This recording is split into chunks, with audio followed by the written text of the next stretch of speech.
this is one of the most beautiful buildings. People call this building a symbol of love because there's a very beautiful story behind this building. So the story starts from the day when the fifth Mughal king Shah Jahan sat on the throne. So there was a dynasty. It was called Mughal dynasty, and it was started by the first Mughal king Babur. And the king Shah Jahan, who built the Taj Mahal, he was the fifth king in the dynasty.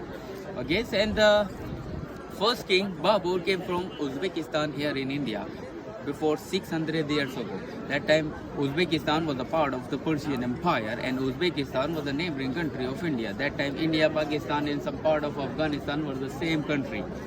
It was the same country. Yeah. And that time Uzbekistan was a neighboring country of India. So the king Babur born there in Samarkand before 600 years ago. He born there. His mother was Persian. She was from the royal family of Persia, and his father was descendant of Genghis Khan, the Mongolian king. Yeah, Genghis Khan, That's yeah. why he had Genghis Khan. Yeah. So he had mixed blood. Okay? He had mixed blood, Persian and the Mongol. He had some unique qualities, like he was very brave man, intelligent, intellectual, ambitious kind of a man. Yeah. He was tall and strong man, and he was very brave and he was very ambitious. He wanted to make his empire. He wanted to run his dynasty, and he started his own. When he grown up, he started his own army. Okay, he made his own army, and then he started to capture the land, and he defeated many kings from Afghanistan and India, and he captured all the northern part of India, and then he sat on the throne in Delhi, and he became the founder of the Mughal Empire.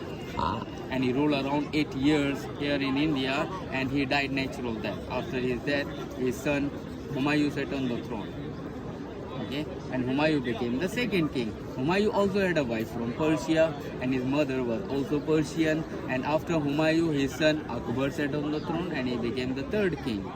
Okay, and after Akbar, his son Jahangir, and after Jahangir, his son Shah Jahan sat on the throne, who built the Taj Mahal. He became the fifth king in the dynasty. Yeah. When he was just 19 years old, he sat on the throne. His original name was Arjun. His original name was Khurram. Khurram. Yeah, Khurram. And and that time he had two wives. First wife was Sarindi Begum, and the second wife was Fatehpuri Begum. But with those two wives, he hadn't any children. Okay, but when he sat on the throne, that time he was just 19 years old, and after becoming king, the court ministers, the scholars and intellectuals, they gave him a title Shah Jahan. Shah means the king, and Jahan means the world. Shah Jahan means the king of the world, and after becoming king, he became very famous king because of the Taj Mahal. Excuse me, it's an important point. Yeah, of course, Tina, of course. Pause it.